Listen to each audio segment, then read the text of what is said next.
저 산골 땅은 팔리지도 않는 짐덩어리야. 네 명의니까 네가 해결하든지 말든지 해. 우린 떠난다. 1998년 12월 대한민국이 IMF 외환위기로 신음하던 그해 겨울이었습니다. 윤정이가 시장에서 장을 보고 돌아왔을 때 현관문을 여는 순간 이상한 기운이 느껴졌습니다. 익숙해야 할 집안 공기가 낯설게 차가웠습니다. 정희가 신발을 벗으며 거실을 바라보았습니다. 소파가 없었습니다. 텔레비전도 장식장도 벽에 걸려있던 가족 사진들도 모두 사라지고 없었습니다. 정희의 손에서 비닐봉지가 바닥으로 떨어졌습니다. 사과가 대구르르 굴러가는 소리가 텅 빈 거실에 메아리 쳤지만 정희의 귀에는 아무것도 들리지 않았습니다. 여러분, 살다 보면 이런 순간이 있지 않으신가요? 세상이 멈춘 것 같은, 숨조차 쉬어지지 않는 그런 순간 말입니다. 정희가 떨리는 다리로 안방을 향해 걸어갔습니다. 옷장 문이 활짝 열려 있었습니다. 남편 김태호의 양복들이 모조리 사라진 자리에는 빈 옷걸이만 덜렁거리고 있었습니다. 시어머니 방도 마찬가지였습니다. 화장대도 금고도 서랍장 안에 숨겨두었던 현금 뭉치도 흔적조차 남기지 않고 치워진 상태였습니다. 20해를 함께 살았습니다. 새벽 4시에 일어나 식구들 밥을 짓고 남편 사업체에서 격리 일을 보며 시어머니의 온갖 구박을 견뎌왔습니다. IMF가 터지고 남편 사업이 기울어지자 정희는 친정어머니가 남겨준 적금까지 깨서 갖다 바쳤습니다. 그런데 돌아온 것이 이것이었습니다. 정희가 비틀거리며 식탁으로 돌아왔습니다. 식탁 위에 하얀 봉투 하나와 편지 한 장이 놓여 있었습니다. 정희가 편지를 집어들었습니다. 남편의 삐뚤빼뚤한 글씨가 눈에 들어왔습니다. 사업이 완전히 망했다. 어머니랑 나는 미국으로 떠난다. 아버지가 내 명의로 돌려놓은 충청도, 과수원 땅 쓸모없는 땅은 세금만 나오니까 내가 알아서 팔든 말든 해라. 더 이상 같이 못 살겠다. 정희의 손이 파르르 떨렸습니다. 편지를 쥔 손가락에 힘이 들어가 종이가 구겨졌습니다. 하얀 봉투를 뜯자 안에서 쏟아져 나온 것은 증여세 고지서, 재산세 체납 독촉장, 그리고 충청도 어딘가에 있다는 땅의 등기권리증이었습니다. 고지서에 찍힌 금액을 확인한 정희의 얼굴이 창백하게 질렸습니다. 3천만 원이었습니다. 1998년에 3천만 원은 지금으로 치면 억대에 가까운 돈이었습니다. 인생사 참 알다가도 모를 일입니다. 아침에 눈을 떴을 때만 해도 평범한 하루였습니다. 그런데 해가 지기도 전에 정희의 세상은 완전히 무너져 내렸습니다. 초인종이 울렸습니다. 정희가 고개를 들었습니다. 문 두드리는 소리가 점점 거칠어졌습니다. 낯선 남자의 목소리가 문 밖에서 들려왔습니다. 윤정혜 씨 계신 거 압니다. 문 여세요. 정희가 일어나 현관문을 열었습니다. 검은 점퍼를 입은 남자 3명이 서 있었습니다. 그중 한 명이 서류를 정희의 얼굴 앞에 들이밀었습니다. 손유복 씨 채무에 대한 연대보증인이 본인 맞느냐고 물었습니다. 정희의 눈이 커졌습니다. 연대보증이라니 그런 것을 한 적이 없다고 말했습니다. 남자가 코웃음을 쳤습니다. 3년 전에 시어머니 사업자금 대출받을 때 보증 섰다며 도장 찍힌 서류를 보여주었습니다. 정희의 머릿속이 하얘졌습니다. 3년 전 시어머니가 급하다며 도장을 빌려간 적이 있었습니다. 설마 그것이 이런 용도였을 줄은 꿈에도 몰랐습니다. 남자들이 정희를 밀치고 집 안으로 들어왔습니다. 빨간 압류 딱지가 벽에, 창문에, 현관문에 붙었습니다.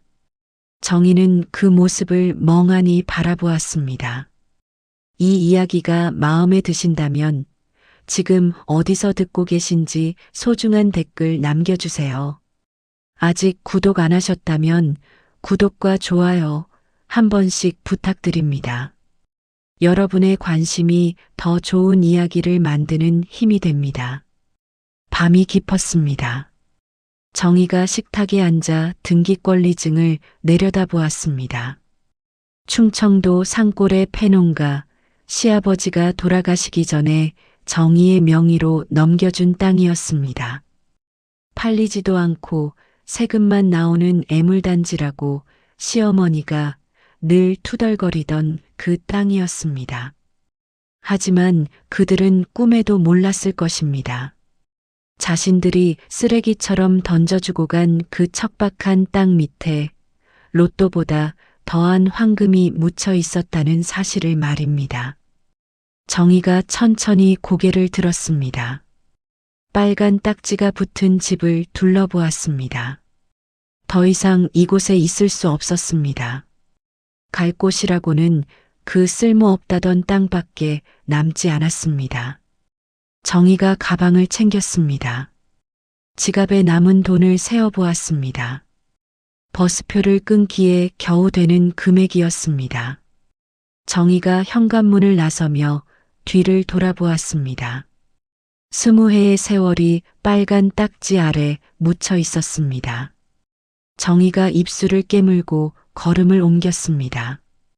1998년 12월의 바람이 뼈를 애는 듯 차가웠습니다. 그런데 여러분, 버려진 여자가 어떻게 재벌이 되어 돌아왔을까요?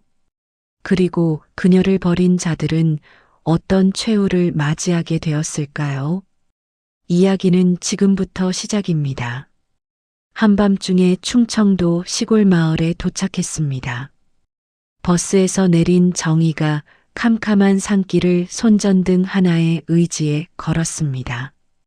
12월의 산바람이 뺨을 후려쳤습니다.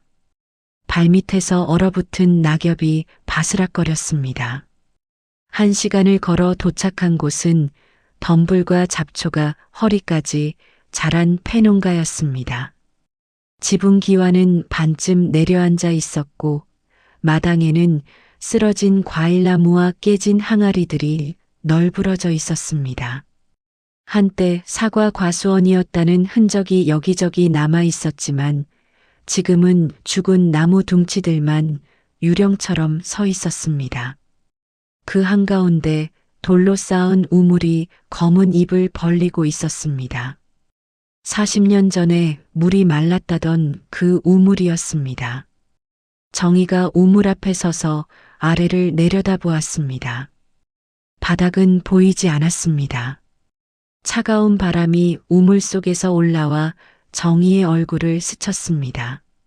마치 땅속에서 누군가 한숨을 내쉬는 것 같았습니다.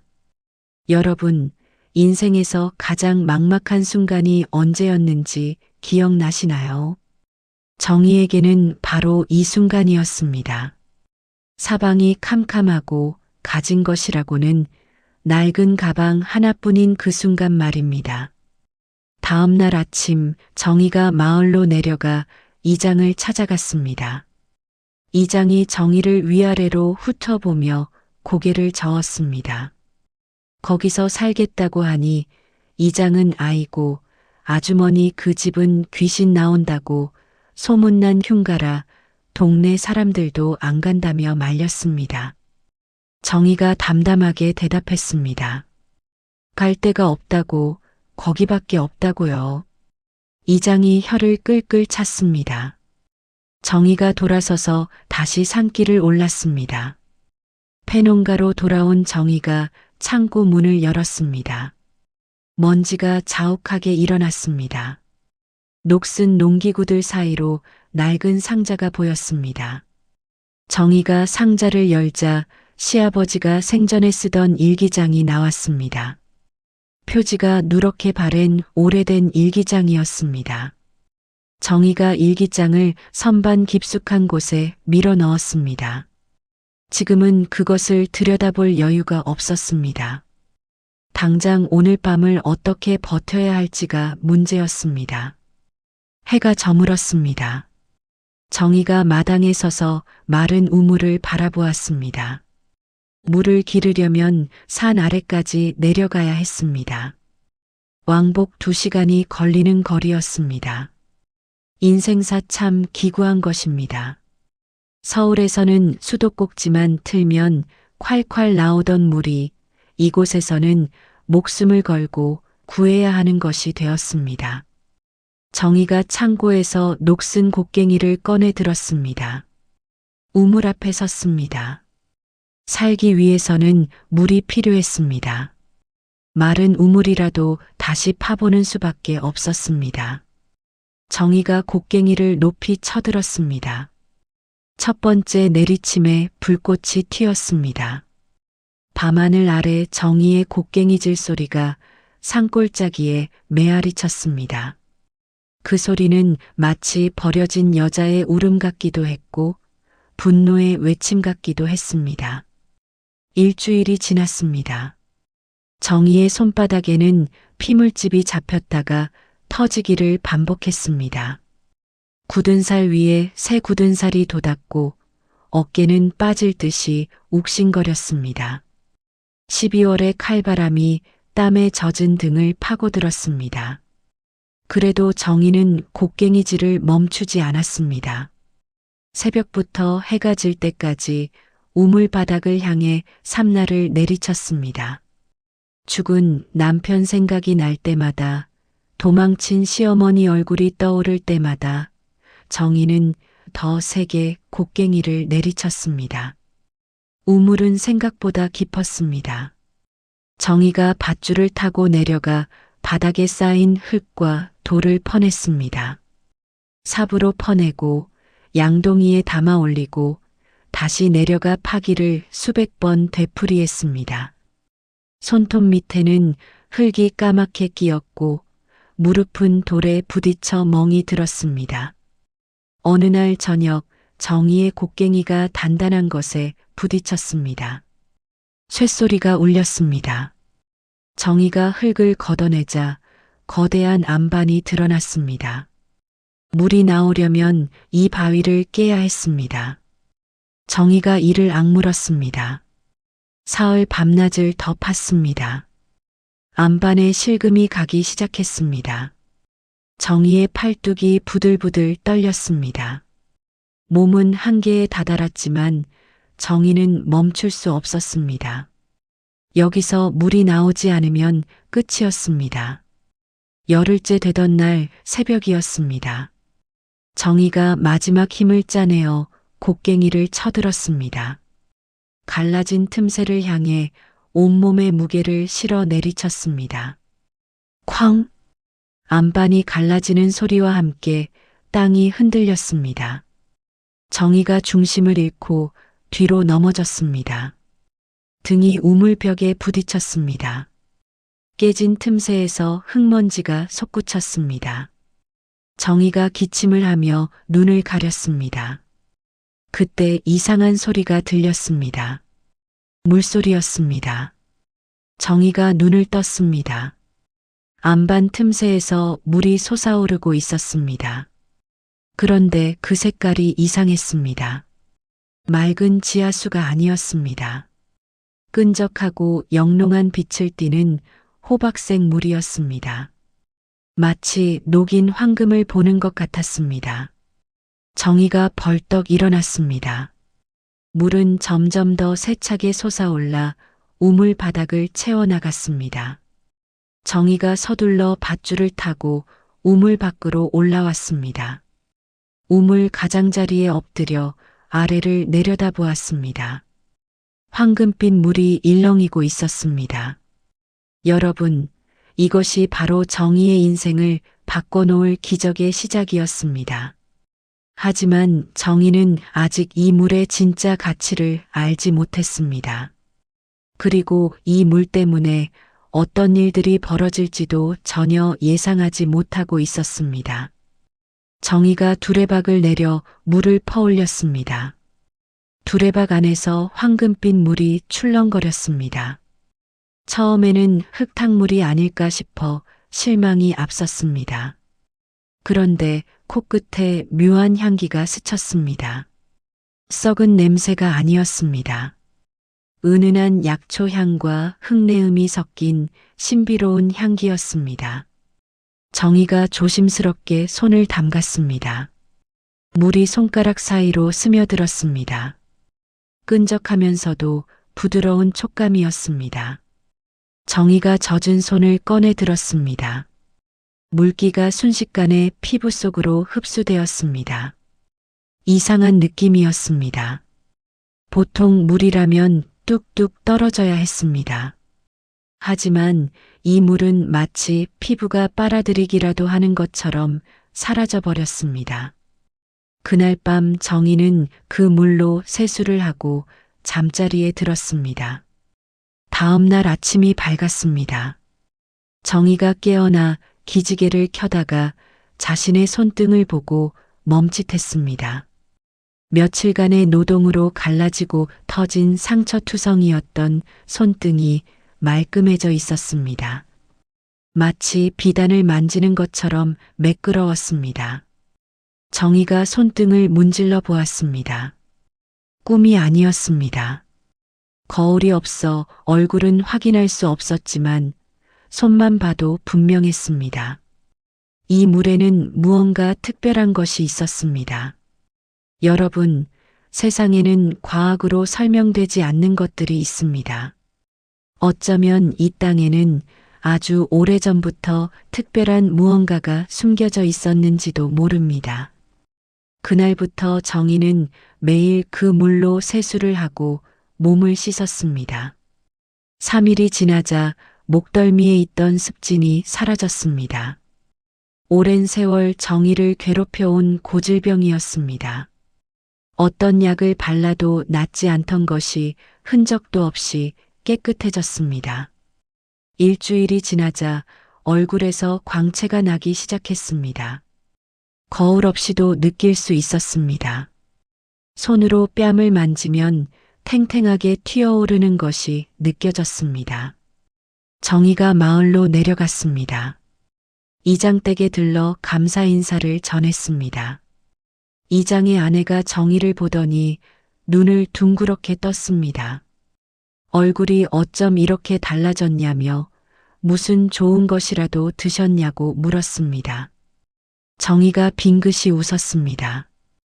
우물에서 물이 났는데 그 물로 씻었더니 이렇게 됐다고 대답했습니다. 이장 아내가 고개를 갸우뚱거렸습니다. 정희가 품에서 작은 물통을 꺼냈습니다. 아주머니 무릎이 안 좋으시다고 하셨으니 이 물로 한번 찜질해 보시라고 건넸습니다. 이장 아내가 물통을 받아들었습니다. 황금빛 물이 출렁거렸습니다. 사흘 뒤 이장 아내가 정희의 집까지 헐레벌떡 달려왔습니다. 대문을 쿵쿵 두드리며 정희를 불렀습니다. 정희가 마당으로 나왔습니다.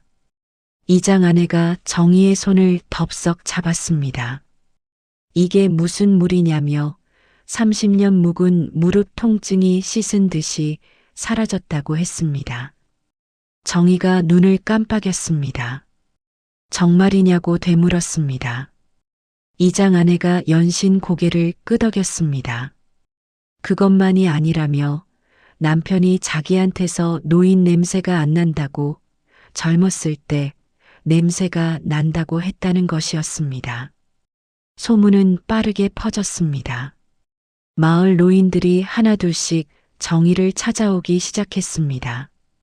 정희는 물을 조금씩 나눠주었습니다. 며칠 뒤 노인들이 다시 찾아왔습니다. 이번에는 줄을 서서 왔습니다. 관절염이 나았다는 사람, 손이 고와졌다는 사람, 밤에 잠이 잘 온다는 사람까지 온갖 이야기가 쏟아져 나왔습니다. 정희가 마당에 서서 줄지어 선 사람들을 바라보았습니다. 가슴이 두근거렸습니다. 이 물이 단순한 물이 아니라는 확신이 들었습니다. 돈으로 환산할 수 없는 보물이었습니다. 정희가 남은 돈을 털어 인근 도시로 나갔습니다. 물 성분 검사를 의뢰했습니다. 돌아오는 길에 빈 항아리를 여러 개 구해왔습니다. 물을 저장해 두어야 했습니다. 이 물이 정희의 인생을 바꿔줄 것이라는 예감이 들었습니다. 한 달이 흘렀습니다. 정희의 창고에는 황금빛 물을 담은 항아리가 20개 넘게 쌓였습니다. 성분 검사 결과도 돌아왔습니다. 검사소 직원이 전화로 말했습니다.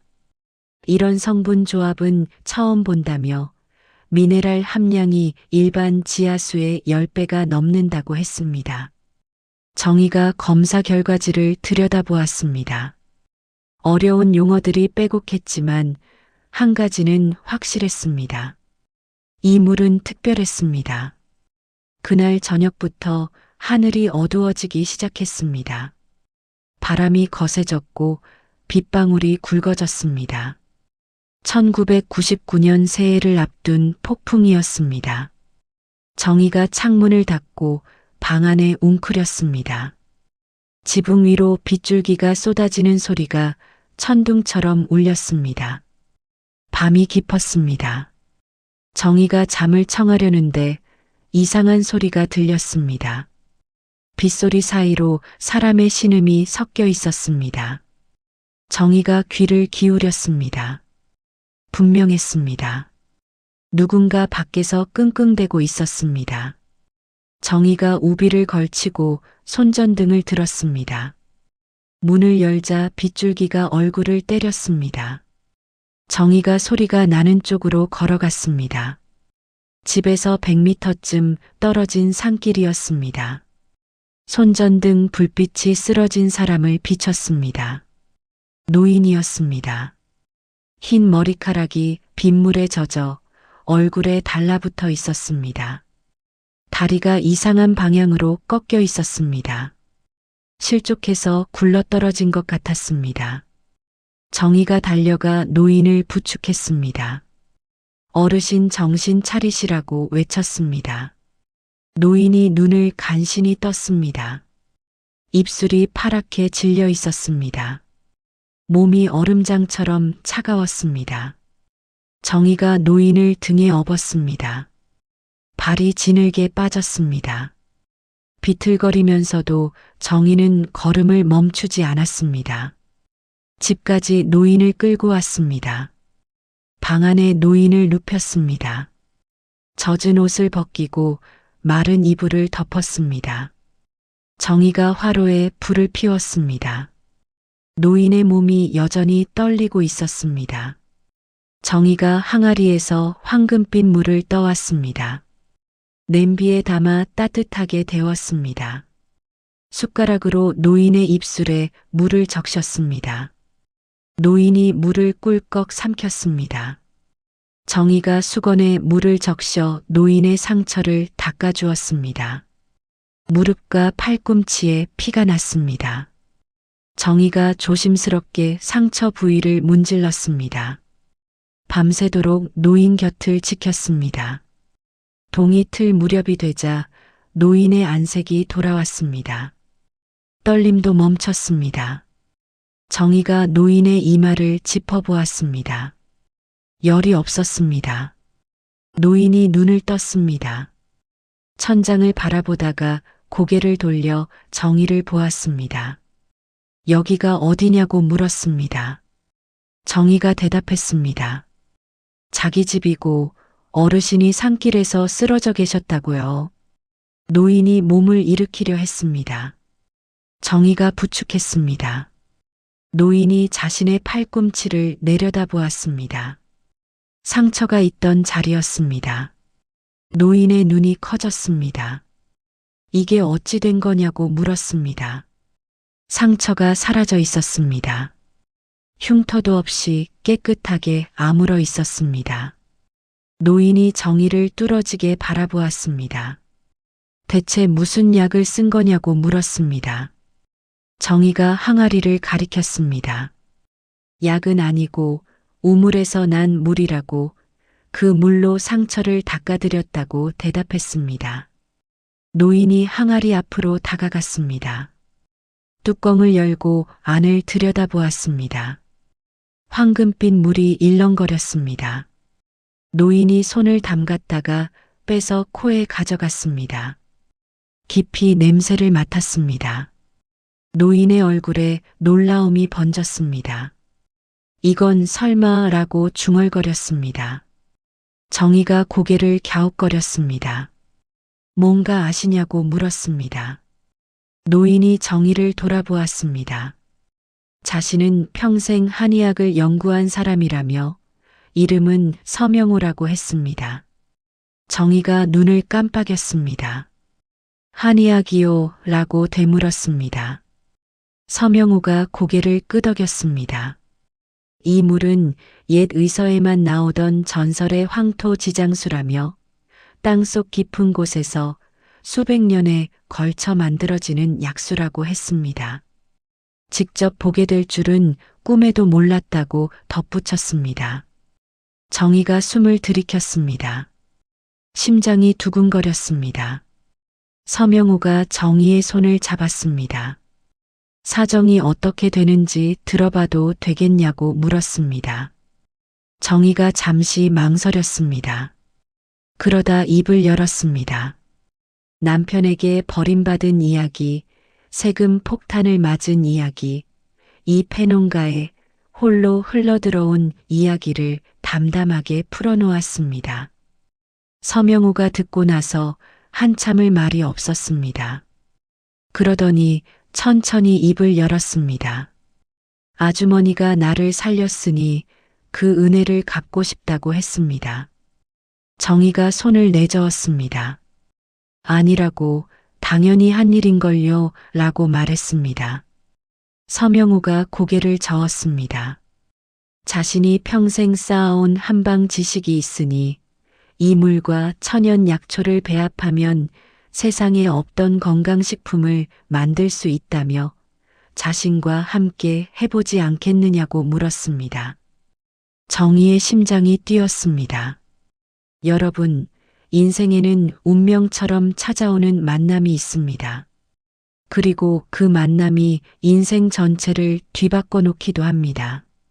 정희에게 서명호와의 만남이 바로 그런 것이었습니다. 하지만 성공의 길은 결코 순탄하지 않았습니다. 앞으로 펼쳐질 수많은 시련을 정희는 아직 알지 못했습니다. 그날부터 서명호가 정희의 집에 머물렀습니다. 두 사람은 매일 머리를 맞대고 배합 실험을 했습니다. 서명호가 산에서 약초를 캐왔고 정희가 황금빛 물을 떠왔습니다. 옹기 그릇에 물과 약초를 넣고 다리고 섞고 조리기를 반복했습니다. 실패가 이어졌습니다. 물과 약초의 비율이 맞지 않으면 덩어리가 지거나 냄새가 났습니다. 100번을 실패하고 200번을 실패했습니다. 정희의 손은 다시 갈라지고 트였습니다. 인생사 이러한 것입니다. 기적은 하루아침에 오지 않습니다. 수백 번의 실패와 좌절 끝에 비로소 한 줄기 빛이 보이는 것이지요. 석 달이 지났습니다. 1999년 봄이 왔습니다. 어느 날 새벽 서명호가 정희를 흔들어 깨웠습니다. 됐다. 드디어 됐다. 라고 외쳤습니다. 정희가 벌떡 일어났습니다. 서명호의 손에 호박색 환약이 들려 있었습니다. 은은한 약초향이 방 안에 퍼졌습니다. 정희가 떨리는 손으로 환약을 받아들었습니다. 첫 번째 제품이 탄생한 순간이었습니다. 황금 지장수와 8가지 약초를 배합한 건강환이었습니다. 환약이 완성된 다음 날 정희는 인근 오일장으로 향했습니다. 낡은 보자기에 환약 20봉지와 약샘물 10병을 싸서 등에 졌습니다. 장터 한 구석에 자리를 잡고 좌판을 깔았습니다. 지나가는 사람들이 정희를 힐끗 보았지만 발걸음을 멈추지 않았습니다. 건강환이요, 몸에 좋은 천연 건강환, 이라고 정희가 목청을 높여 외쳤습니다. 아무도 거들떠보지 않았습니다. 해가 기울도록 단 한 봉지도 팔리지 않았습니다. 정희가 지친 몸을 이끌고 집으로 돌아왔습니다.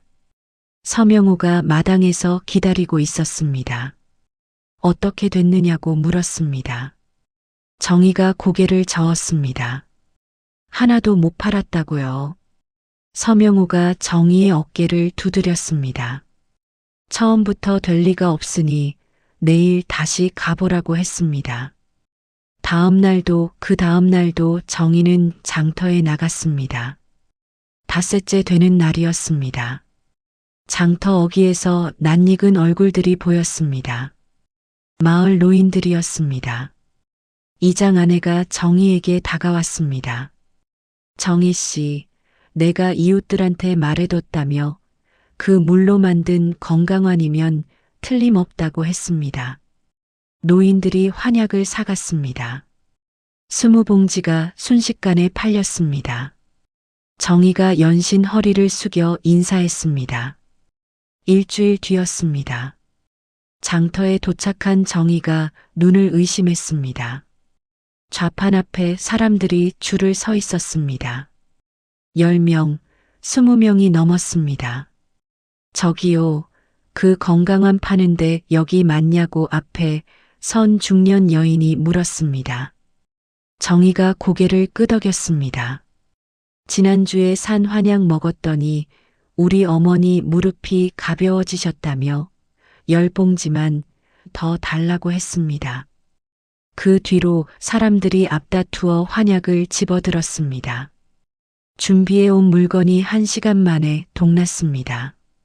빈손으로 돌아가는 사람들이 다음에는 꼭 사겠다며 연락처를 물었습니다. 소문은 마을을 넘어 인근 지역으로 퍼져나갔습니다. 택배로 보내달라는 주문이 하루에 수십 건씩 밀려들었습니다. 정희의 폐농가 앞에 트럭들이 줄지어 들어왔습니다. 물건을 실어 나르는 진풍경이 매일 펼쳐졌습니다. 정희는 마을 주민들을 고용했습니다. 이장 아내가 포장을 맡았고 청년 둘이 배송을 담당했습니다. 버려진 땅이 활기 넘치는 작업장으로 변해갔습니다. 여러분, 인생에서 가장 보람찬 순간은 언제인가요? 저는 스스로의 힘으로 무언가를 일궈낼 때가 아닐까 싶습니다. 정희에게는 바로 이 시간이 그런 것이었습니다. 어느 날 오후 작업장에 승용차 한 대가 들어왔습니다. 정희가 고개를 들었습니다. 검은색 고급 세단이었습니다. 차에서 양복 차림의 남자가 내렸습니다. 이마가 넓고 턱선이 각진 50대 남성이었습니다. 남자가 정희에게 다가와 명함을 내밀었습니다. 태산식품 영업 담당 박재호 이사입니다. 라고 자기소개를 했습니다. 정희가 명함을 받아들었습니다. 손이 떨렸습니다. 태산식품이면 충청도에서 손꼽히는 건강식품 회사였습니다. 박 이사가 주위를 둘러보았습니다. 소문대로라며 이 작은 곳에서 이런 제품이 나오다니 라고 감탄했습니다. 박 이사가 정희를 똑바로 바라보았습니다. 윤정희 사장님, 저희가 유통을 맡고 싶다고 독점 계약도 논의하고 싶다고 말했습니다. 정희의 심장이 뛰었습니다. 박 이사가 서류 가방에서 계약서를 꺼냈습니다. 대규모 생산을 위한 공장 부지가 필요한데 이 땅을 확장하면 될 것 같다며 소유권은 확실하냐고 물었습니다. 정희가 잠시 멈칫했습니다. 그러더니 방으로 들어가 서류 뭉치를 가지고 나왔습니다. 등기권리증, 재산세 납부 영수증, 증여세 완납 증명서가 차곡차곡 정리되어 있었습니다. 6년 전에 시아버지로부터 정식으로 증여받았고 세금도 한 푼 밀리지 않고 냈다고 정희가 서류를 박 이사에게 내밀었습니다. 박 이사가 서류를 찬찬히 살폈습니다. 고개를 끄덕였습니다. 완벽하다며 법적으로 문제될 것이 없겠다고 했습니다. 그 후로 일사천리였습니다. 공장 건축 허가가 났습니다. 태산식품에 투자금이 들어왔습니다. 정희는 최신 설비를 갖춘 공장을 세웠습니다. 회사 이름은 황금샘으로 정했습니다. 황금빛 우물에서 시작되었다는 뜻이었습니다. 브랜드 런칭 행사가 열렸습니다. 충청도의 대형 컨벤션 센터였습니다. 기자들과 업계 관계자들이 객석을 가득 메웠습니다. 무대 위로 조명이 쏟아졌습니다. 정희가 무대에 올랐습니다. 곱은 단색 한복이 조명 아래 빛났습니다. 6년 전 빚더미 속에 버려졌던 여자의 모습은 어디에도 없었습니다. 당당한 걸음걸이로 연단에 선 정희가 마이크를 잡았습니다. 안녕하세요. 황금샘 대표 윤정희입니다. 라고 인사했습니다. 객석이 조용해졌습니다. 6년 전 모든 것을 잃었다고 남은 것이라고는 충청도 산골의 폐농가 한 채뿐이었다고 정희가 말을 이었습니다. 정희가 잠시 말을 멈추었습니다. 그 땅에서 기적을 만났다며 마른 우물에서 솟아난 황금빛 물이 자신의 인생을 바꿔놓았다고 했습니다. 기자들이 카메라 셔터를 눌러댔습니다. 정희가 미소 지었습니다. 버려진 땅에서 보물을 찾았다며 이 제품에 그 기적을 담았다고 말했습니다. 박수가 터져 나왔습니다. 정희가 고개 숙여 인사했습니다. 첫 홈쇼핑 방송은 시작 15분 만에 전량 매진되었습니다. 전화가 폭주했습니다. 추가 물량을 요청하는 문의가 쇄도했습니다. 황금샘은 승승장구했습니다. 언론은 정희를 IMF를 이겨낸 시골 여인의 기적이라고 불렀습니다. 정희는 수익금으로 서명호에게 연구소를 지어드렸습니다. 서명호가 연구소 앞에서 정희의 손을 잡았습니다. 아주머니 덕분에 늙은이가 마지막으로 보람 있는 일을 하게 됐다고 말했습니다. 정희가 고개를 저었습니다. 제가 감사드려야 한다며 어르신이 아니었으면 불가능했다고 대답했습니다. 해가 저물었습니다. 정희가 사무실 통유리창 앞에 섰습니다. 창밖으로 새로 지은 공장 단지가 내려다 보였습니다. 6년 전 빚더미와 함께 버려졌던 그날이 떠올랐습니다. 식탁 위에 놓인 세금 고지서, 빨간 딱지가 붙은 집, 캄캄한 산길을 걷던 자신의 모습이 주마등처럼 스쳤습니다. 정희의 입가에 미소가 번졌습니다. 씁쓸하면서도 승리감이 담긴 미소였습니다. 정희가 창밖을 바라보며 중얼거렸습니다. 이제 시작이야 라고요. 하지만 여러분, 세상 일이 어디 그렇게 순탄하기만 하겠습니까? 정희의 성공 소식이 지구 반대편까지 닿았을 때 그곳에서 어둠이 꿈틀거리기 시작했습니다. 같은 시각, 지구 반대편 미국 로스앤젤레스였습니다. 코리아타운 외곽의 낡은 건물 지하에 원룸이 하나 있었습니다.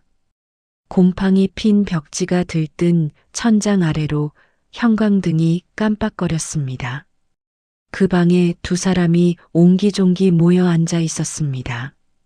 손유복이 찢어진 소파에 등을 기댄 채 한숨을 내쉬었습니다. 때 명품으로 치장했던 손톱은 갈라지고 때가 꼈습니다.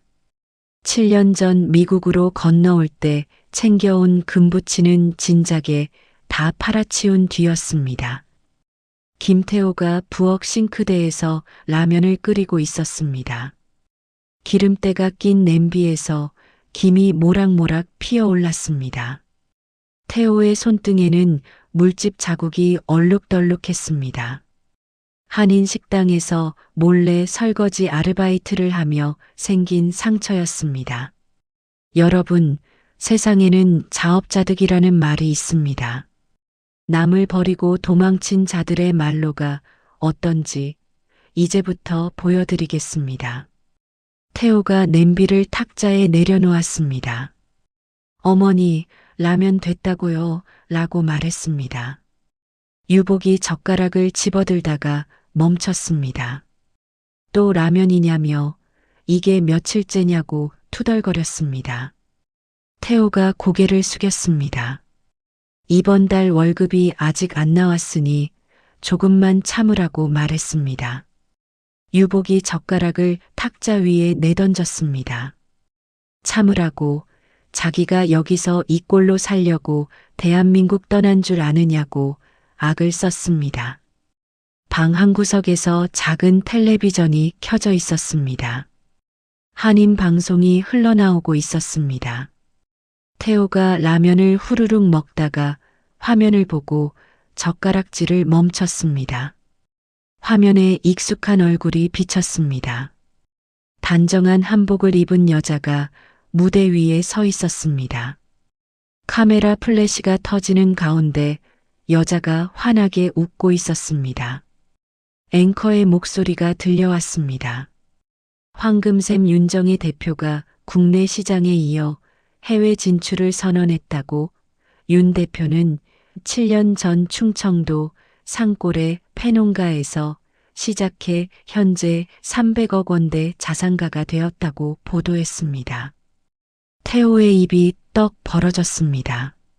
라면 국물이 턱을 타고 흘러내렸습니다. 어머니라고 태호가 더듬거리며 유복을 불렀습니다.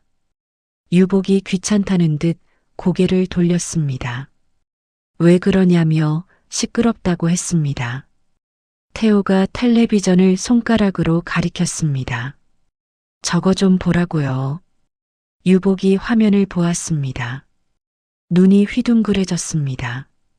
소파에서 벌떡 일어났습니다. 저게 정의야 라고 외쳤습니다. 화면 속 정의가 기자들 앞에서 인터뷰를 하고 있었습니다. 목에 걸린 진주 목걸이가 조명 아래 반짝였습니다. 뒤로는 거대한 공장 단지가 펼쳐져 있었습니다. 앵커의 목소리가 이어졌습니다. 윤 대표의 자산 규모는 300억 원대로 추정되며 버려진 땅에서 기적을 일군 신데렐라 CEO로 불리고 있다고 했습니다. 유복의 얼굴이 벌겋게 달아올랐습니다. 주먹을 불끈 쥐었습니다. 저 땅이 누구 땅인데 저건 내 남편 땅이야 라고 소리쳤습니다. 태호가 유복을 바라보았습니다. 그건 아버지가 정희한테 넘긴 거 아니냐고 말했습니다. 유복이 태호의 뺨을 후려쳤습니다. 찰싹 소리가 좁은 방 안에 울렸습니다. 이 멍청한 놈아, 내 마누라가 우리 재산을 꿀꺽했는데 가만히 있을 거냐고 악을 썼습니다.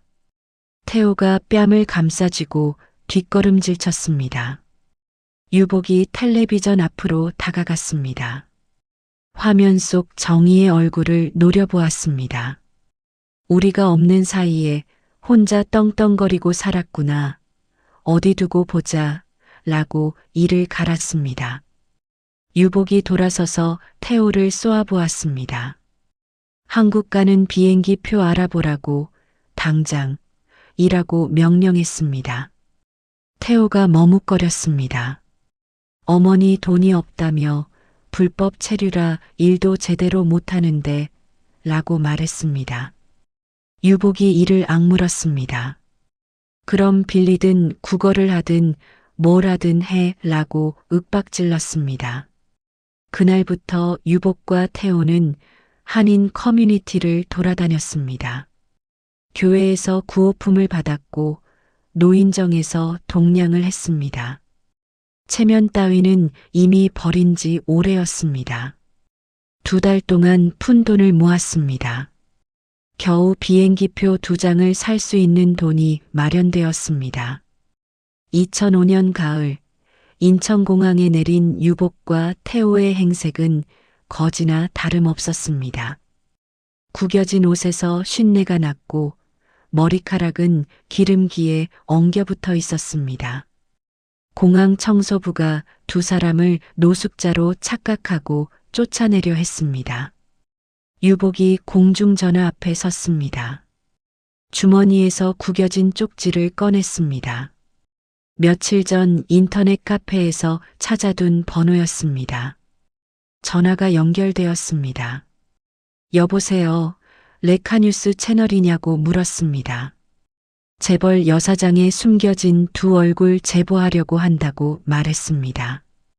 유복의 입꼬리가 올라갔습니다. 시어머니를 고려장시키고 재산 가로챈 폐륜 며느리 이야기인데 관심 있으면 만나자고 했습니다. 전화기 너머로 흥분한 목소리가 들려왔습니다. 유복이 전화를 끊고 나서 태호를 돌아보았습니다. 여론전이라며 전현이 아무리 돈이 많아도 여론 앞에서는 꼼짝 못한다고 씩 웃었습니다. 인생사 참으로 알다가도 모를 일입니다. 버리고 떠났던 자들이 이제 와서 모든 것을 빼앗으려 돌아왔습니다. 정의의 앞에 폭풍이 몰려오고 있었습니다. 사흘 뒤 황금샘 본사 앞이었습니다. 유복과 태호가 텐트를 치고 앉아 있었습니다. 손에는 피켓이 들려 있었습니다. 피켓에는 이렇게 적혀 있었습니다. 치매 걸린 시어머니를 버리고 재산을 가로챈 폐륜 며느리 윤정이는 물러나라. 유튜브 카메라 서너 대가 2사람을 비추고 있었습니다. 유복이 카메라를 향해 눈물을 짜냈습니다. 우리 며느리가 이럴 줄 몰랐다며 늙은 시어머니를 산골에 버려두고 혼자 잘 살겠다고 도망쳤다고 호소했습니다. 태호가 옆에서 고개를 푹 숙인 채 중얼거렸습니다. 제가 잘못했다며 아내한테 미안하다며 다시 가정을 되찾고 싶다고 말했습니다. 영상이 실시간으로 올라갔습니다. 댓글이 폭주했습니다. 자극적인 제목이 포털 사이트 실시간 검색어에 올랐습니다. 재벌 여사장의 충격적인 과거, 시어머니를 버린 폐륜이라는 기사가 쏟아졌습니다. 사실관계를 모르는 사람들이 정의를 비난하기 시작했습니다. 불매운동 게시글이 여기저기 올라왔습니다. 유복이 텐트 안에서 휴대폰 화면을 보며 픽 웃었습니다. 이제 시작이다 라고 중얼거렸습니다. 여러분, 거짓말은 진실보다 빠르게 퍼집니다. 그리고 한번 퍼진 거짓말은 좀처럼 지워지지 않습니다. 정의가 과연 이 위기를 어떻게 헤쳐나갈 수 있을까요? 황금샘 본사 정문 앞은 아수라장이었습니다. 유튜버들이 카메라를 들고 몰려들었고 기자들이 마이크를 내밀었습니다. 유복이 텐트 앞에 의자를 놓고 앉아 있었습니다. 눈두덩이 부어오르도록 울어댄 탓에 얼굴이 퉁퉁 부어 있었습니다. 우리 며느리가 효부인 줄 알았다며 근데 시아버지 돌아가시자마자 땅을 몰래 빼돌린 거라고 유복이 휴지로 코를 훌쩍이며 말했습니다. 카메라 렌즈가 유복의 얼굴을 클로즈업했습니다. 늙은 시어머니는 미국에 버려두고 혼자 떵떵거리며 살았다며 천벌 받으려나 라고 흐느꼈습니다. 태호가 옆에서 무릎을 꿇고 앉아 있었습니다. 고개를 푹 숙인 채 어깨를 들썩였습니다. 제가 못난 남편이었다며 아내한테 용서를 빌고 싶다며 다시 한번 기회를 달라고 말했습니다. 유튜버 한 명이 마이크를 태호 앞에 들이밀었습니다. 그러면 이혼은 안 하신 거냐고 물었습니다.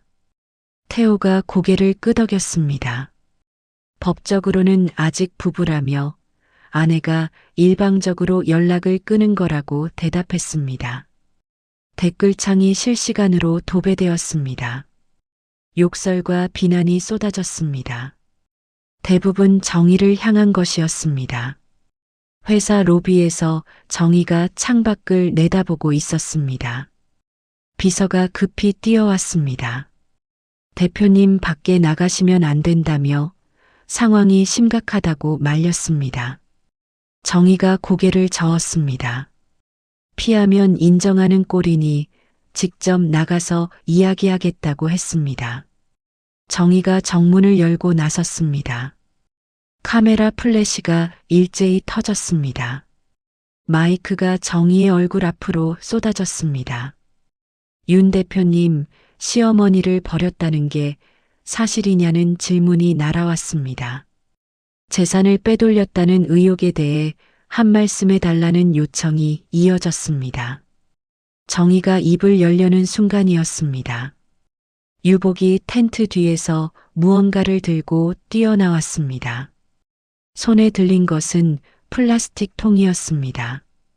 이 나쁜 년아라고 소리치며 유복이 통을 정의에게 휘둘렀습니다. 누런 액체가 정의의 얼굴과 옷에 쏟아졌습니다.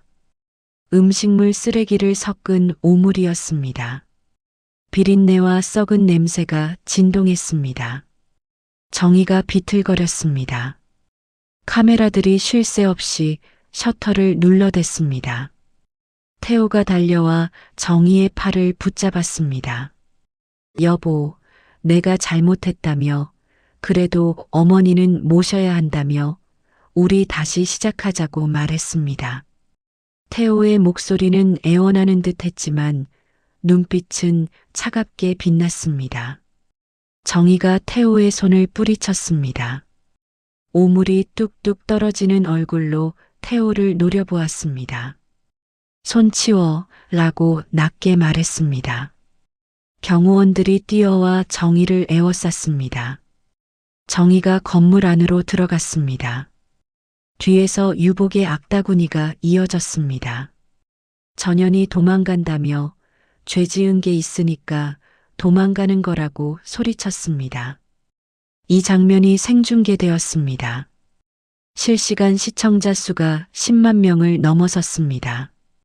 포털 사이트 메인에 정의의 오물 투척 장면이 올라왔습니다.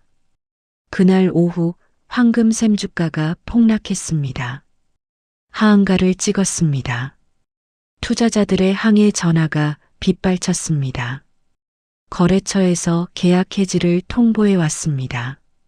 태산식품 본사에서 긴급 주주총회가 열렸습니다. 박 이사가 회의실에 들어섰습니다. 주주들의 얼굴이 일그러져 있었습니다. 윤정의 대표를 해임해야 한다며 저런 사람과 사업을 계속할 수 없다고 한 주주가 테이블을 내리쳤습니다. 박 이사가 손을 들어 제지했습니다. 진상 파악이 먼저라며 일방적인 주장만 듣고 판단하면 안 된다고 말했습니다. 주주들이 술렁거렸습니다. 박 이사가 회의실을 나와 정의에게 전화를 걸었습니다. 윤 대표님 상황이 좋지 않다며 해임이 거론되고 있다고 전했습니다. 정의의 목소리가 침착하게 들려왔습니다. 알고 있으니 시간을 벌어달라고 방법을 찾겠다고 말했습니다. 다음 날 상황은 더 악화되었습니다. 유복이 변호사를 대동하고 나타났습니다. 기자들 앞에서 서류 뭉치를 흔들었습니다.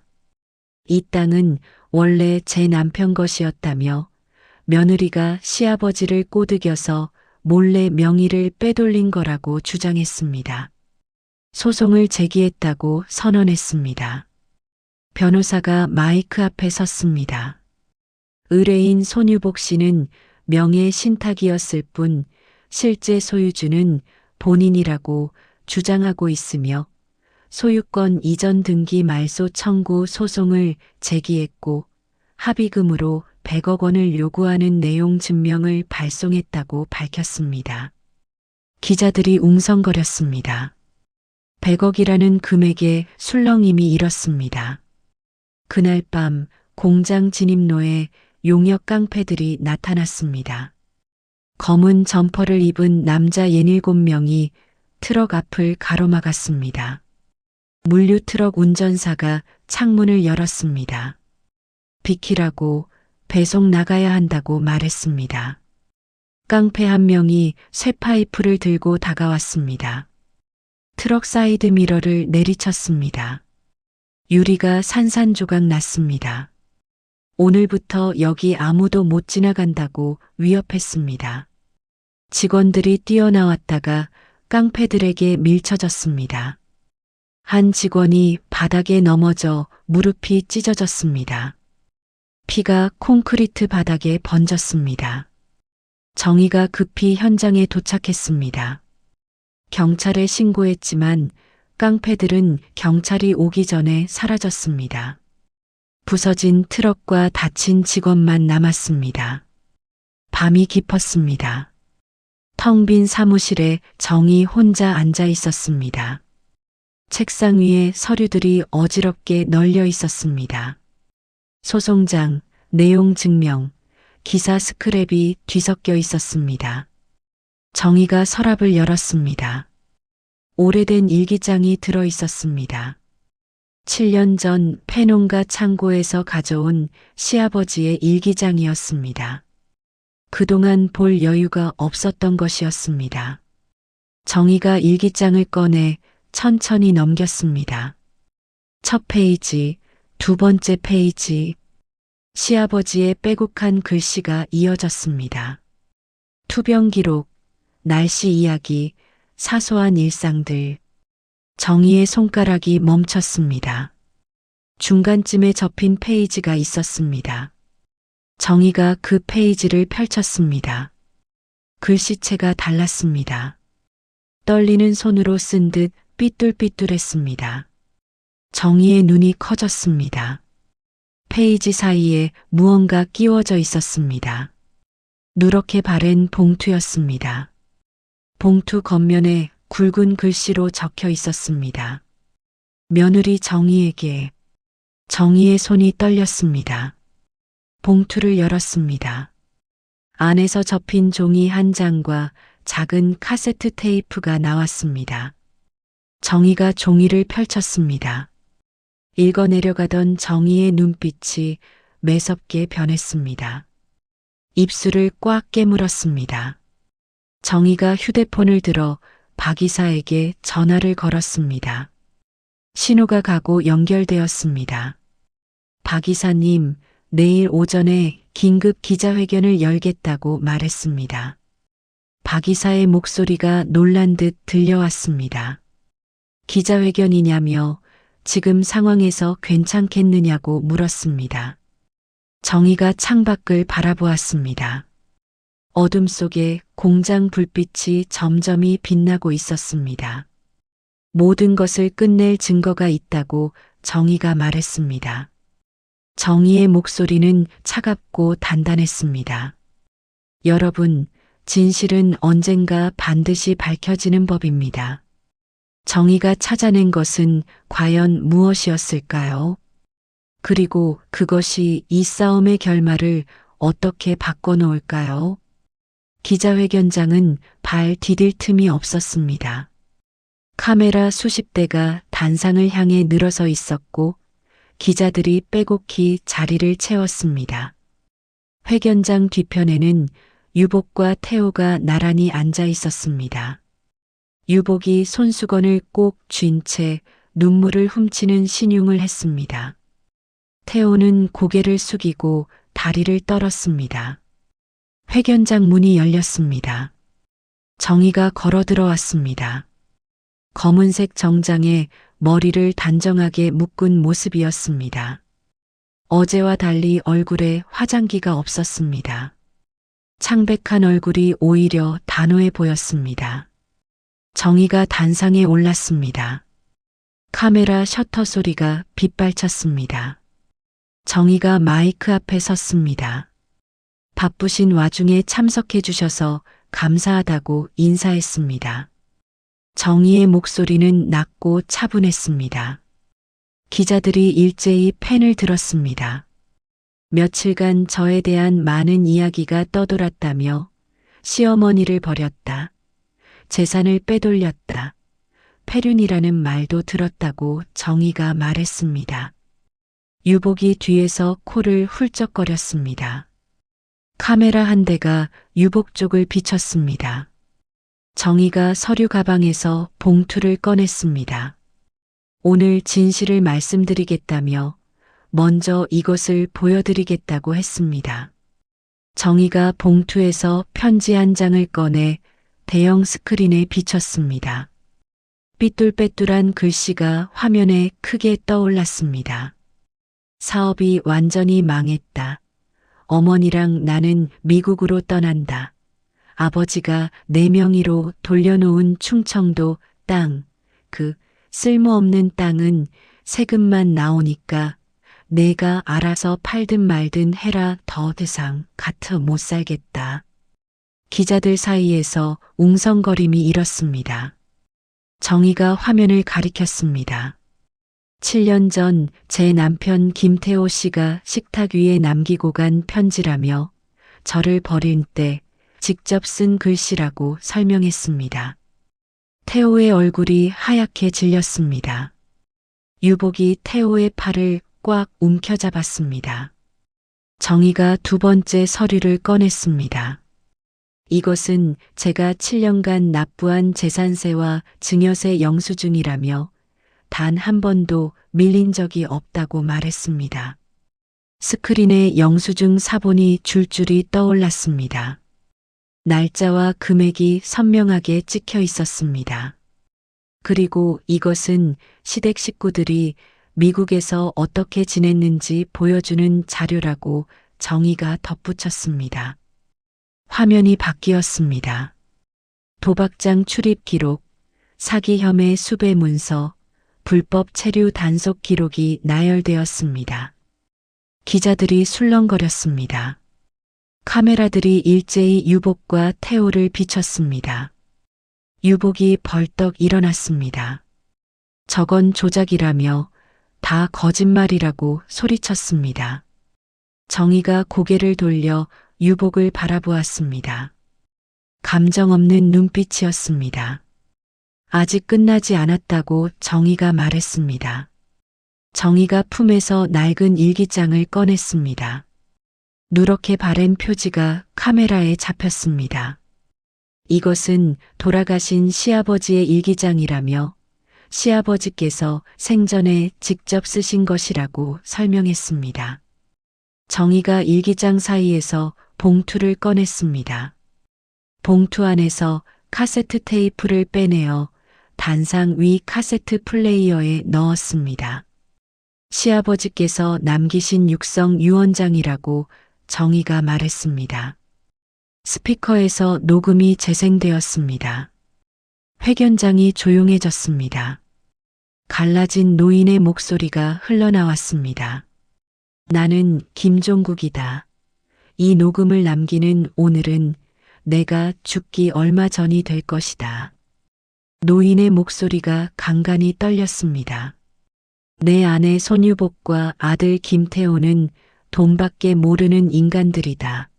평생 벌어다 줘도 도박에 탕진하고 사기치고 빚더미만 남겼다. 유복의 얼굴이 시뻘겋게 달아올랐습니다. 입술이 파르르 떨렸습니다. 녹음 속 노인이 말을 이었습니다. 빚더미만 남은 이 집안에서 유일하게 고생한 사람은 며느리 정이다. 20해 동안 악다군 일을 견디고 번 돈을 갖다 바치고 늙은 시아버지 병수발까지 들었다. 노인이 기침을 했습니다. 그러고 나서 다시 말을 이었습니다. 그래서 나는 충청도 땅을 며느리 정희에게 증여했다. 이것은 내 뜻이다. 누구도 건드리지 마라. 노인의 목소리에 눈물이 섞였습니다. 만약 내 아내와 자식이 정희를 괴롭힌다면 그들은 내 유산에 대해 단 1원의 권리도 주장할 수 없다. 이것이 내 마지막 유언이다. 녹음이 끝났습니다. 회견장에 정적이 흘렀습니다. 기자들이 멍하니 스피커를 바라보았습니다. 정희가 마이크 앞에 섰습니다. 시아버지께서는 모든 것을 알고 계셨으며 그리고 저를 지켜주셨다고 말했습니다. 회견장 분위기가 달라졌습니다. 기자들이 일제히 유복과 태호를 돌아보았습니다. 카메라 렌즈가 두 사람에게 집중되었습니다. 그때 회견장 뒤편 문이 열렸습니다. 경찰 제복을 입은 사람들이 들어왔습니다. 5명, 6명. 형사들이 유복과 태호를 에워쌌습니다. 정희가 침착한 목소리로 말했습니다. 추가로 말씀드릴 것이 있다며 며칠 전 공장 진입로에서 용역 깡패들이 직원을 폭행하고 트럭을 파손했는데 CCTV 영상을 확보해서 경찰에 제출했다고 밝혔습니다. 스크린에 CCTV 영상이 재생되었습니다. 검은 점퍼를 입은 남자들이 직원을 밀치고 트럭을 부수는 장면이었습니다. 영상 한 귀퉁이에 유복이 깡패들에게 돈봉투를 건네는 모습이 찍혀 있었습니다. 그리고 소송 제기를 위해 제출된 서류 중 일부가 위조된 것으로 확인되었다며 시아버지 도장을 위조해서 찍은 것이라고 정희가 말했습니다. 기자들이 웅성거렸습니다. 형사 한 명이 앞으로 나섰습니다. 손유복 씨, 김태호 씨, 특수폭행, 업무방해, 사문서 위조 및 공갈 미수 혐의로 긴급 체포한다고 선언했습니다. 유복이 비명을 질렀습니다. 이건 무효라며 저건 다 조작이라고 악을 썼습니다. 유복이 형사의 손을 뿌리치며 발버둥 쳤습니다. 형사 2명이 유복의 팔을 잡아 뒤로 꺾었습니다. 수갑이 채워지는 찰칵 소리가 회견장에 울렸습니다. 태호가 정희에게 달려갔습니다. 무릎을 꿇으며 정희의 바지를 붙잡았습니다. 정희야, 제발 나 한 번만 봐달라며 우리 부부 아니냐고 애원했습니다. 정희가 태호를 내려다보았습니다. 눈빛이 얼음장처럼 차가웠습니다. 손 치워 라고 말했습니다. 형사들이 태호를 끌어냈습니다. 태호가 바닥에 질질 끌려가며 악을 썼습니다. 야, 윤정혜, 너 이러면 안 돼. 나 없으면 넌 아무것도 아니야 라고 소리쳤습니다. 회견장 문이 닫혔습니다. 유복과 태호의 목소리가 멀어져 갔습니다. 정희가 마이크 앞에 다시 섰습니다. 기자들이 숨을 죽이고 지켜보았습니다. 진실은 반드시 밝혀진다며 저는 제자리에서 계속 일하겠다고 감사하다고 인사했습니다. 정희가 고개 숙여 인사했습니다. 박수가 터져 나왔습니다. 카메라 플래시가 쉴 새 없이 터졌습니다. 회견장을 나선 정희의 어깨가 미세하게 떨렸습니다. 복도에서 박 이사가 기다리고 있었습니다. 수고하셨다고 말했습니다. 정희가 고개를 끄덕였습니다. 창밖으로 햇살이 쏟아져 들어왔습니다. 7년 만에 비로소 맑은 하늘이 보이는 것 같았습니다. 여러분, 거짓은 아무리 화려하게 포장해도 결국 무너지게 되어 있습니다. 그리고 진실은 때가 되면 반드시 빛을 봅니다. 정희는 그것을 온몸으로 증명해 보였습니다. 3년이 흘렀습니다. 황금샘은 국내를 넘어 일본과 중국 시장까지 진출했습니다. 도쿄와 상하이의 백화점에 정의의 제품이 진열되었습니다. 황금빛 물에서 시작된 기적이 국경을 넘은 것이었습니다. 정의가 사무실 책상 앞에 앉아 서류를 검토하고 있었습니다. 비서가 노크를 하고 들어왔습니다. 대표님, 일본 본부에서 보고서가 왔다며 오사카 매출이 지난달 대비 25% 상승했다고 전했습니다. 정의가 고개를 끄덕였습니다. 수고했다며 내려놓고 가라고 했습니다. 비서가 나가고 정의가 창밖을 바라보았습니다. 거대한 공장 단지가 햇살 아래 빛나고 있었습니다. 10년 전 잡초가 허리까지 자랐던 폐농가의 모습은 어디에도 없었습니다. 같은 시각 교도소 정문이 열렸습니다. 유복이 비틀거리며 걸어 나왔습니다. 3년 전과 달리 머리카락이 반백이 되어 있었습니다. 광대뼈가 툭 튀어나오고 눈이 움푹 꺼져 있었습니다. 손에 든 것이라고는 비닐봉지 하나뿐이었습니다.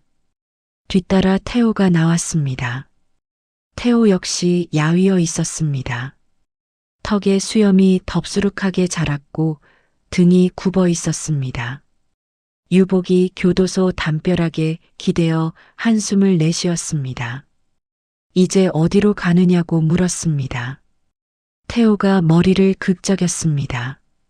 일단 정희한테 가보자며 어차피 부부 사이인데 뭐라도 해주겠지 라고 말했습니다.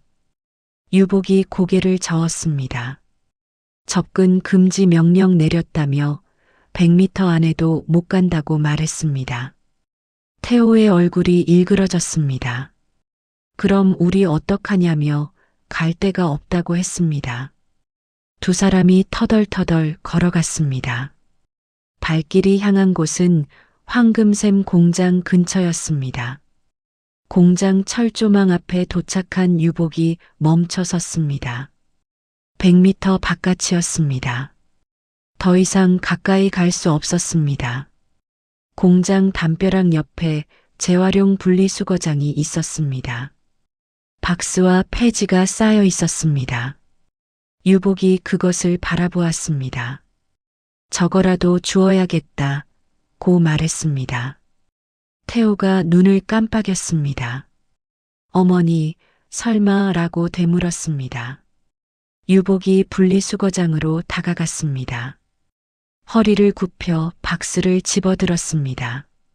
황금샘 로고가 선명하게 찍힌 박스였습니다. 태호가 멍이 서 있다가 유복을 따라갔습니다. 두 사람이 나란히 박스를 줍기 시작했습니다. 10년 전 며느리를 버리고 떠났던 그 손으로 이제는 며느리 회사의 쓰레기를 줍고 있었습니다. 인생사 참으로 기구한 것입니다. 남을 버린 자는 결국 자신이 버림받게 되고 버림받은 자는 오히려 더 높이 올라서게 됩니다. 세상의 이치가 그러합니다. 공장 안쪽에 널찍한 정원이 조성되어 있었습니다. 이름은 치유의 숲이었습니다. 직원들의 휴식 공간으로 만든 곳이었습니다. 산책로를 따라 꽃들이 만발했고 벤치마다 사람들이 앉아 담소를 나누고 있었습니다. 정희가 정원 한가운데 서 있었습니다. 옆에 서명우와 박 이사가 함께 있었습니다. 화창한 가을 햇살이 세 사람의 어깨 위로 쏟아졌습니다. 서명우가 지팡이를 짚으며 말했습니다. 여기 올 때마다 감개가 새롭다며 처음 왔을 때는 폐농가의 우물 하나뿐이었는데 라고 감탄했습니다. 정희가 미소 지었습니다. 어르신이 아니었으면 불가능했다며 그날 밤 쓰러지신 게 오히려 저한테는 행운이었다고 말했습니다. 서명우가 허 웃었습니다. 내가 죽을 뻔했는데 행운이라니 아주머니가 살려줬으니 내가 행운이지 라고 대꾸했습니다. 박 이사가 옆에서 끼어들었습니다. 두 분 다 행운이라며 덕분에 저도 좋은 사업 파트너를 만났다고 말했습니다. 세 사람이 함께 웃었습니다. 정희가 걸음을 옮겼습니다. 정원 깊숙한 곳으로 향했습니다. 정원 한가운데에 우물이 하나 있었습니다. 돌로 쌓은 오래된 우물이었습니다. 원래 폐농가 마당에 있던 그 우물을 그대로 옮겨와 보존한 것이었습니다. 우물 옆에 작은 비석이 세워져 있었습니다. 황금 우물 모든 것의 시작이라는 글귀가 새겨져 있었습니다. 정희가 우물 앞에 섰습니다. 돌랑간에 손을 얹었습니다. 우물 안을 들여다보았습니다. 맑고 영롱한 황금빛 물이 일렁이고 있었습니다. 정희가 눈을 감았습니다. 10년 전의 기억이 떠올랐습니다. 피물집 잡힌 손으로 곡괭이를 내리치던 밤, 안반이 깨지며 물이 솟아오르던 순간, 그 물에 손을 담갔을 때의 신비로운 감촉이 생생하게 느껴졌습니다. 정희가 두 손을 모았습니다. 낮은 목소리로 중얼거렸습니다. 감사합니다. 이 물이 제 인생을 바꿔놓았어요. 바람이 불었습니다. 우물 안의 물이 찰랑거렸습니다. 마치 대답이라도 하듯이 정희가 눈을 떴습니다. 돌아서서 정원을 걸었습니다. 저 멀리 철조망 너머로 무언가가 보였습니다. 남루한 옷차림의 두 사람이 허리를 굽히고 박수를 줍고 있었습니다. 정희의 시선이 그쪽으로 향했습니다. 유복과 태호였습니다. 태호가 땅에 떨어진 박스를 짚다가 허리를 펴며 공장 쪽을 바라보았습니다. 정희와 눈이 마주쳤습니다. 태호의 입술이 달싹거렸습니다. 무슨 말을 하려는 것 같았습니다. 하지만 거리가 너무 멀었습니다. 정희가 시선을 거두었습니다. 아무런 감정도 담기지 않은 얼굴이었습니다. 마치 풍경의 일부를 스쳐 지나가듯 정희가 발걸음을 옮겼습니다. 서명우가 정희에게 다가왔습니다. 아주머니, 이제 들어가시라며 오후에 일정 있지 않냐고 물었습니다. 정희가 고개를 끄덕였습니다. 네, 가야죠 라고 대답했습니다. 세 사람이 회사 건물 쪽으로 걸어갔습니다. 직원들이 정희를 보고 환하게 인사했습니다. 대표님 안녕하세요. 좋은 오후 되세요. 대표님 하는 인사가 이어졌습니다. 정희가 미소 지으며 인사를 받았습니다. 로비 유리문이 열렸습니다. 정희가 당당한 걸음으로 안으로 들어섰습니다. 뒤편으로 황금 우물이 보였습니다. 햇살을 받아 반짝이는 물이 힘차게 솟구쳤습니다. 마치 처음 안반을 뚫고 나왔을 때처럼 맑고 영롱한 빛을 뿜어내고 있었습니다. 정희가 잠시 멈춰서 뒤를 돌아보았습니다. 우물을, 정원을, 그리고 저 멀리 철조망 너머의 두 사람을 바라보았습니다. 정희의 입술이 움직였습니다. 버려진 땅이 가장 귀한 보석이었어. 정희가 돌아섰습니다. 로비 안으로 사라졌습니다. 황금빛 물이 햇살 아래 영롱하게 빛났습니다. 정희의 얼굴에 평온한 미소가 번졌습니다. 여러분, 인생에서 가장 힘들었던 순간이 언제였는지 기억나시나요? 그리고 그 순간을 어떻게 이겨내셨나요? 정희에게는 10년 전 그 겨울밤이 가장 힘든 순간이었습니다. 모든 것을 잃고 텅 빈 집에 홀로 남겨졌던 그 순간. 하지만 정희는 포기하지 않았습니다. 쓸모없다고 버려진 땅에서 보물을 찾아냈고 절망의 구렁텅이에서 기적을 일궈냈습니다. 여러분도 지금 힘든 시간을 보내고 계신다면 부디 포기하지 마시기 바랍니다. 버려진 땅에서도 황금이 솟아나듯 여러분의 인생에서도 반드시 기적이 일어날 것입니다. 끝까지 들어주셔서 감사합니다. 여기까지 이야기를 들어주셔서 진심으로 감사드립니다. 오늘 이야기가 여러분의 마음에 작은 위로와 따뜻함을 전해드렸기를 바랍니다. 혹시 지금 어디에서 이 이야기를 듣고 계신가요? 출근길 지하철에서, 퇴근 후 집에서, 아니면 잠들기 전 침대에서 어디에 계시든 댓글로 남겨주신다면 그곳에 건강과 행복, 그리고 따뜻한 봄날 같은 기쁨이 가득하기를 기도하겠습니다. 아직 구독하지 않으셨다면 구독 버튼을 꾹 눌러주시고 옆에 작은 종 모양 알림 설정까지 켜주시면 다음 이야기를 누구보다 먼저 만나보실 수 있습니다. 여러분 한 분 한 분의 관심과 응원이 더 좋은 이야기를 만들어가는 큰 힘이 됩니다. 오늘도 행복한 하루 보내시고 사랑하는 가족, 소중한 분들과 함께 웃음 가득한 시간 되시기를 바랍니다. 다음 이야기에서 또 만나요. 감사합니다.